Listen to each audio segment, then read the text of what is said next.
Good morning. Welcome back. Hi. You're watching Breakfast. It might not look like it, but we've been joined by a few friends. Yes.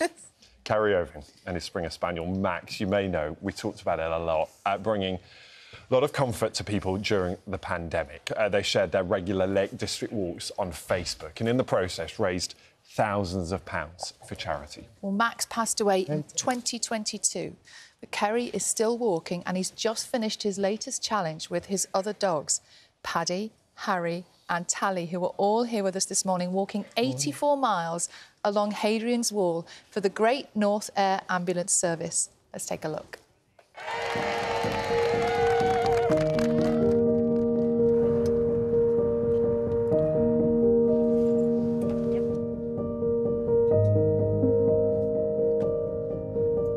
This is a difficult walk, you know, it's not an easy walk, but I know that the money that we raise will go towards helping save lives, and that makes it more than all worthwhile.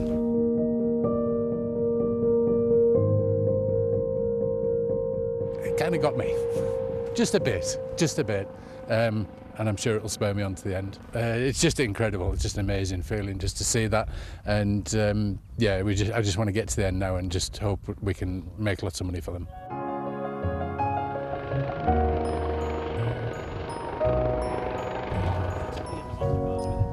Give us a hugger on telly. You all right? I just want to go to bed now.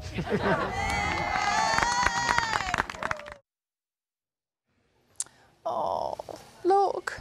Well, Kerry joins us now, along with Paddy, Harry and Tally. Obvious question, how are you? I feel terrible, but I feel really, really proud to have achieved what we set out to do.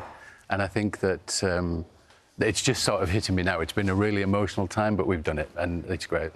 Has it hit you, what you achieved? Have you? Not really, no. I just kind of think I've just been out for a walk, and it's something that we do every day, but this one was just slightly longer. The enormity of what we've done,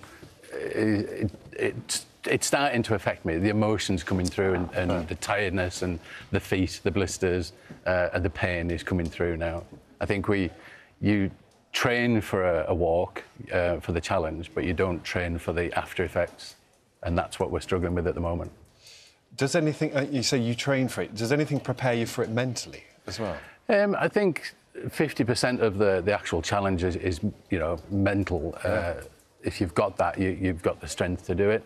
What we didn't, you can train for mileage, you can train for weather, but you can't train for wet ground and, you know, the delays because of the weather and, you know. Yeah. What was the hardest part of this? Probably the last morning where things were getting really difficult. You know, the legs were starting to go, the feet were starting to go, and sleep deprivation kicks in because it was non-stop, no breaks for sleep, just food. Yeah. Lots of chicken, eating lots of good chicken. But just, yeah, the last sort of 4 hours was probably the hardest.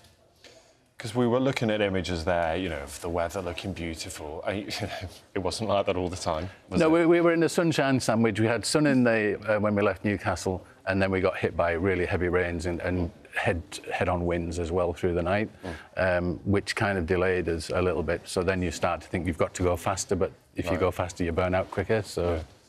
And how do you pace yourself for something like that? I think that just comes with training and knowing. We had a chap who set up the route for mileage and by miles per hour, so we knew exactly what we had to do to achieve, and he was fantastic.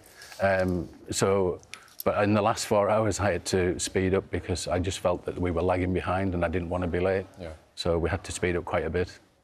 And is it right that at one point you actually saw the air ambulance?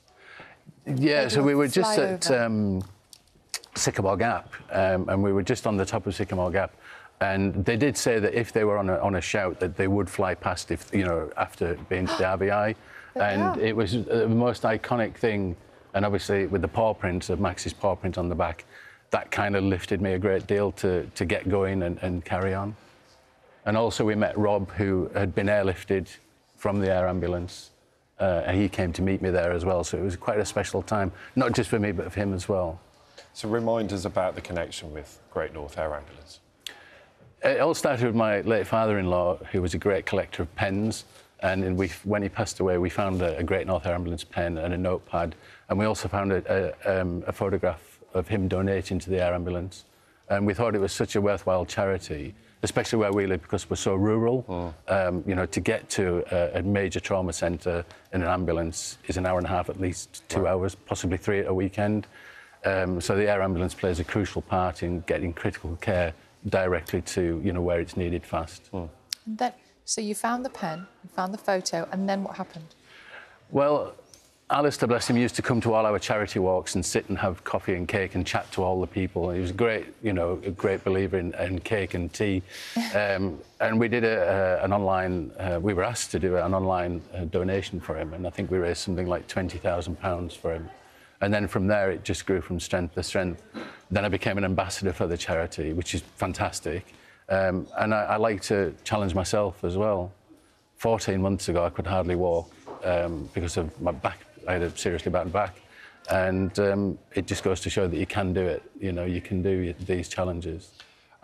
Saturday's a special anniversary as well. Isn't it an important day? Yeah, it's 2 years since we lost Max. We've got 450 people joining us at Buttermere to walk around Buttermere, which is a beautiful walk in the heart of the Lake District. And yeah, that's going to be quite an emotional day too. I bet. And this is the statue, isn't it? Yeah, there's Max. He's a very special boy. He brought lots of people together, which is, you know, what we've achieved to do. At a very difficult time as well. Yeah, through lockdown, we didn't realise how much our part... We live-streamed every day through our social media page, and we had the Lake District to play with through lockdown, which was fantastic because it was just us. And then we didn't realise, of course, that you've got families that are housebound with 3 or 4 children, and the after effects of that will be long-reaching, you know, the mental health side of that. So for us to be able to get out and live stream and bring the Lake District into people's houses was fantastic. Kerry, look after yourself. Yes. You've deserved a bit of a break. It's been incredible to watch what you've been through, and it's been really tough, hasn't it? But look after yourself. We will. Thank you. Thank you. Yeah. And Kerry's new book is called Forever Max, appropriately. These 3 are very comfortable here. I don't know if I get rid of We were told one of them was going to be naughty. No, and they've all been true, absolutely brilliant. Kerry, they're fabulous. Thank you. Thank you. There you go. We'll see you later. Thank you.